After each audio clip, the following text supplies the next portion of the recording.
Mr. Main Event, the headline of BDAVE. No stranger to that headline spot. No. How you feeling? Feel good, man. Feel like $1 million. Bit late now compared to when I got up, and been taking naps and kind of adjusting to the jet lag. I'm not doing a great job at adjusting to it though. I'm pretty tired right now. That's fair. I won't push you too hard, given that we're getting over. You feel like $1 million. Let me stop you. You look like $1 million. My God. Because you have 2 belts. Yeah, you know what?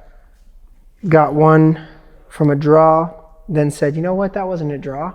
We smoked those clowns. So I had to go get a second one after this fight here in London. I'm going to take a stop down to Mexico and deliver Pineda his belt, rightfully so, because he's, in my opinion, he won it. And I'm not biased. Rarely do I try and go off on a tangent straight away into an interview when you have a big fight to speak about. However, I feel like I have to here. Going off the online reaction, certainly of Nick on Twitter, he's not happy with you. Yeah, he's not. He's actually filing a lawsuit or something, like pressing charges on me. But I don't care. Fuck him. Okay, well, if that's the case, I won't say too much, no, because I wouldn't want to say too much on a legal matter. I like Nick as well, so I'll step back from that conversation. You have a big fight on Friday. I do. We have plenty to speak about that. Jarvis is a big name on the scene, coming off a loss, sat right where you are an hour ago and said, this makes this fight really important. This makes this what? This fight really important. Oh, yeah? For him. Yeah, important Schmim Schmorton, but it doesn't matter. Important Jim Jordan. He's getting fucked up no matter what. He can train as hard as he wants, do whatever he wants. I trained harder, I work harder, and I'm coming to give him the spanking that he deserves.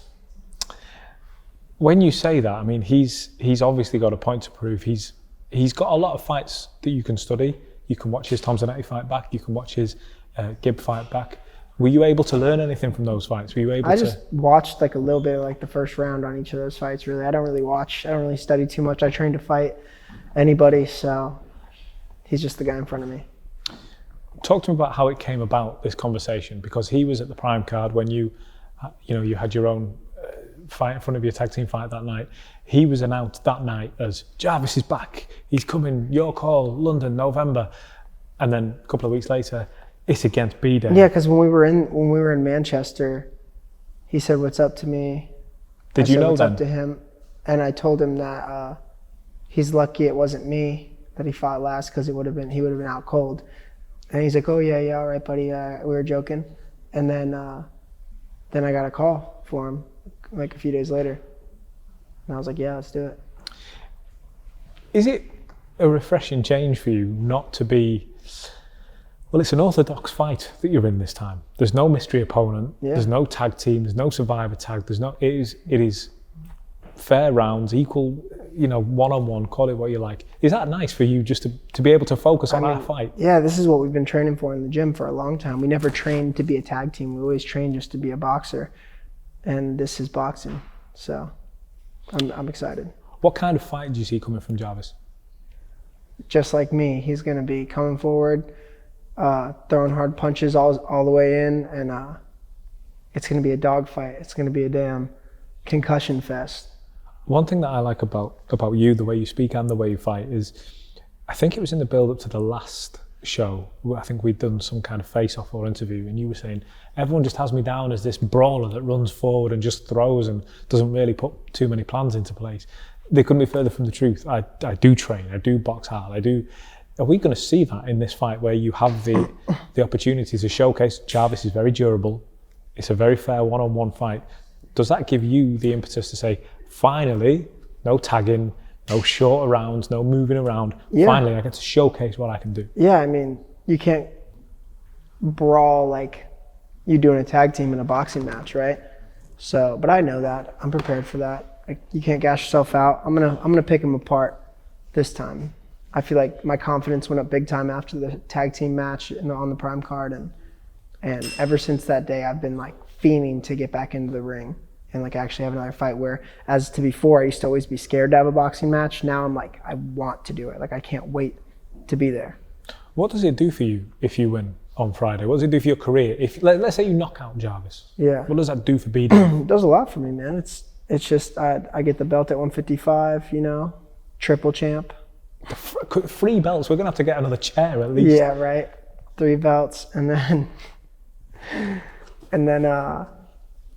yeah, that's gonna be cool. Then I'm gonna have to only have tough fights, which I'm pretty much already having anyways. So not bothered by that. I haven't, only easy fight I ever had, which if you want to call it an easy fight, was the first tag team match, but it wasn't really an easy fight still. It just went my way pretty quickly.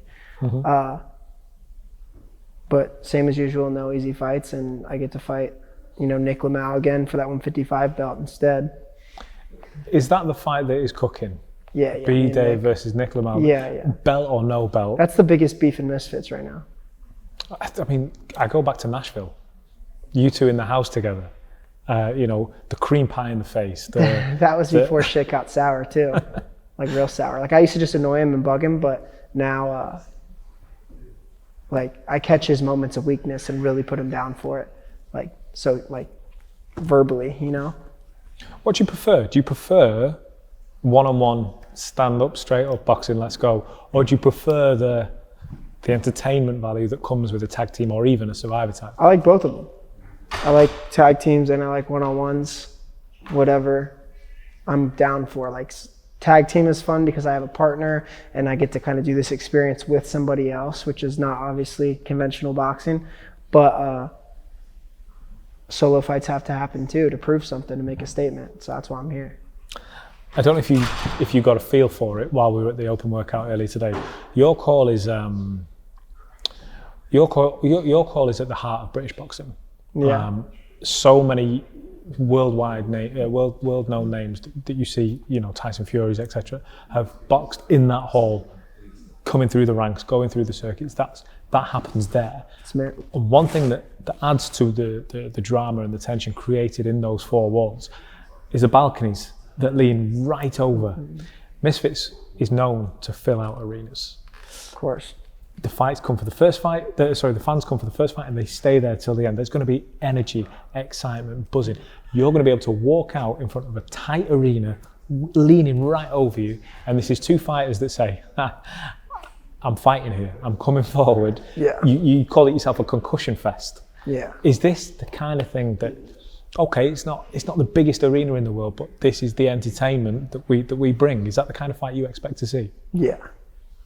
Yeah, I'm excited to fight there. I didn't really know the history of it when I first heard about it, but people have told me running around the place out here, a lot of people know about it. It's supposed to be a big deal, so I'm excited to have the honor to be able to fight in some place like that. A bunch of goats fought there. We're going to see another one. Just finally. Not Pineda though. Not Pineda. Pineda hasn't fought there. Have you spoken to Pineda before? Yeah. I haven't talked to him this week, but I talked to him last week. Can you enlighten us? Are you allowed to share any of that No, conversation? I don't understand what he's talking about. He speaks Spanish. Do you just have phone conversations and neither of you are understanding what the other one's saying? He doesn't speak English. I don't speak Spanish. So how long do the phone calls We last? probably talk about completely different things in them. And how long do these calls We've been last? on the phone for like an hour and a half at a time before, and just talking about a bunch of things. And when I had to tell him, I was like, "Oh, Lewis, I got to go to the gym now. It's time for training." And then he just started talking about something completely different. He had no idea. I was like, I just hung up. And he was probably like, oh. He probably had no idea. Yeah, okay. I like that. Listen, Dave, we can't wait for Friday night. It's Misfits rolling around again. I know that you are jet lagged and I can see that in you, but at the same time, there's a buzz around BDAVE and you bring it every time. Yeah. Friday night it goes down. No one else wanted to take the fight. I said, no bother, 4 weeks, that's fine. I'll fuck Jarvis' ass up. Phrasing. Thank you very much, Dave. Listen, Fight Week is upon us. The Zone this Friday. We get to see you headline again. Maybe add a 3rd strap. That right shoulder's looking a little bare at the moment. Yeah. We go fill that up. Could use a 3rd one.